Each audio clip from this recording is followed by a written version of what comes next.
Recreating the precise flavours of an ancient Roman meal can be quite difficult. Creating a reasonable approximation of the same can be quite easy. There are a few key challenges in recreating period-accurate dishes. The main ones, in my mind, are balance, volume, and timing. Balance is a challenge both in terms of the flavour of the ingredients and the ratio of the ingredients called for. Ingredients available to us now are different in flavour and texture to those available then.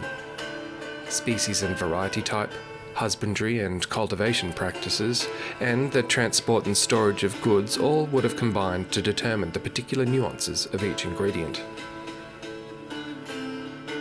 The amount of each ingredient called for in ancient Roman recipes is rarely described. We can make educated guesses, but it is difficult to know precisely which flavours were intended to be emphasised. Of course, Roman citizens would have had their own personal preferences, much as we do today. So, perhaps it is fair to consider our own preferences as a legitimate input to an ancient recipe. The volume of food made available at a Roman dinner is somewhat easier to estimate. But portion sizes, determined both by price, etiquette, and desirability, is more difficult to determine. What was served with what, and what was intended to be consumed together is information unavailable to us in many cases. Timing, both in terms of when precisely citizens would have eaten, and in terms of how long cooking and serving dishes took, has an impact on flavour perception because of levels of hunger and the temperature of the food.